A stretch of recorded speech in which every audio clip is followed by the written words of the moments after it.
Bonjour, je m'appelle Alodie, je suis la bibliothécaire en chef à l'Institut Guy Lacombe de la Famille.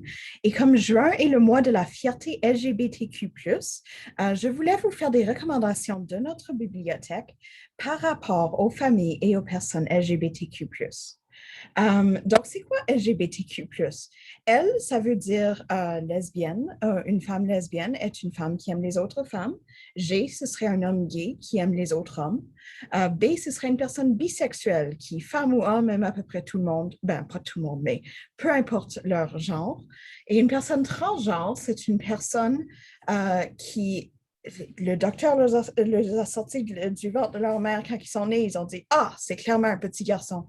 Mais surprise, ce n'était pas un petit garçon. C'était peut-être une petite fille ou une personne non-binaire. C'est quelqu'un que le sexe qu'on a assigné à la naissance, c'est pas le bon, c'est pas l'identité de genre, c'est pas la même chose. Une personne, et Q, c'est pour queer, qui est un terme ombrelle pour décrire tous ces membres de la communauté et que certaines personnes préfèrent parce que c'est plus vague et ça on comprend plus de monde. Ça peut aussi vouloir dire en questionnement, donc les personnes qui se posent des questions par rapport à leur identité de genre ou leur orientation sexuelle. Et finalement, le plus comprend beaucoup d'autres identités comme asexuel, aromantique, non-binaire, toutes les choses en dessous du parapluie non-binaire. Et on va en parler un petit peu plus avec mes recommandations. Donc, on a vraiment des recommandations pour tous les âges par rapport aux personnes LGBTQ+. Donc, on va commencer avec les adultes et on va aller vers les enfants. Donc, premièrement, pour les adultes, j'ai ici un livre de non-fiction appelé Famille LGBT, le guide. Et c'est un guide à la fois pour les personnes LGBT qui pensent avoir une famille, qui se posent des questions de comment naviguer le système de santé, comment naviguer les appuis pour les parents, ainsi de suite. Ça comprend aussi un guide pour les grands-parents. Donc, disons, les parents d'un couple gay qui se posent la question, est-ce que ça va faire du mal à mon enfant? La réponse est non en passant. Et il y a des études dans le premier chapitre pour vous expliquer ça. Mais c'est aussi un excellent guide pour les gens qui sont tout simplement intéressés, les pédagogues, les gens qui travaillent avec des familles LGBT et se posent des questions, c'est tout. Donc, je vous le recommande aux adultes intéressés, peu importe votre identité et de genre ou orientation sexuelle. Ensuite, pour les ados, on a un vrai cadeau. Les ados, on a créé un sac à thème LGBTQ+. Et ce sac à thème comprend 3 livres dedans. Le premier, c'est Will et Will, au sujet de 2 garçons, tous les deux nommés Will, qui s'aiment bien et qui entament une relation. Ce livre est écrit à la fois par John Green, que vous connaissez peut-être de Nos étoiles contraires, mais aussi par David Levithan, qui est un auteur de la communauté LGBTQ+. Et John Green lui a essentiellement donné sa plateforme pour lui donner plus de visibilité et pour donner plus de visibilité à cette histoire. Ce qui est vraiment super. C'est un bon geste d'allié à faire et ça aide vraiment la visibilité des auteurs LGBTQ+. Ensuite, on a Ciel. Ciel est une personne non-binaire, c'est-à-dire qui n'est pas vraiment homme, pas vraiment femme, pas vraiment gars, pas vraiment fille dans ce cas-ci, parce que Ciel est adolescente.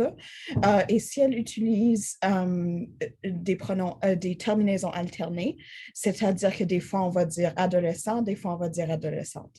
À peu près à chaque paragraphe ou chaque phrase, on change. Et tout le livre est écrit comme ça, ce qui est vraiment épatant. Et c'est vraiment les aventures de Ciel au secondaire sur les médias sociaux à vivre sa vie et c'est vraiment cool. Et finalement, dans le sac à thème, on a une belle grosse BD dans un rayon de soleil qui est au sujet du passé et du maintenant de 2 filles qui s'aiment bien. Elles étaient amoureuses au collège quand elles étaient plus jeunes, mais elles ont dû être séparées. Euh, et ensuite, l'une d'entre elles s'en va à la recherche de sa copine dans le monde de science-fiction épatant. C'est aussi un super beau livre parce qu'il y a un personnage dans ce livre qui utilise les pronoms Yel exclusivement, qui est un pronom non-binaire, un néopronom.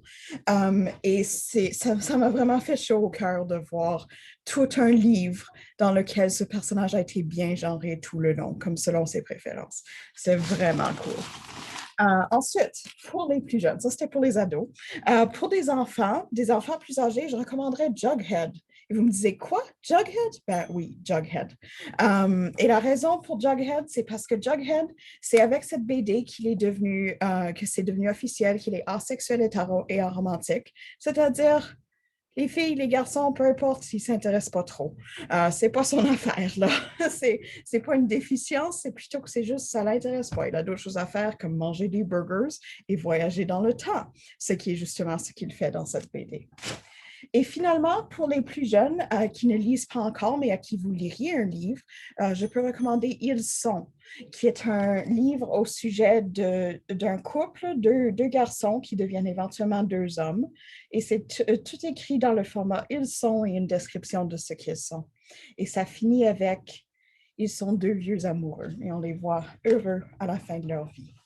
Et c'est ça mes recommandations pour aujourd'hui. Il y en a beaucoup, beaucoup plus dans la bannière du mois de la fierté sur notre site web où est-ce que vous réservez vos livres en ligne. Et je vous recommande fortement de jeter un coup d'œil à ces livres-là.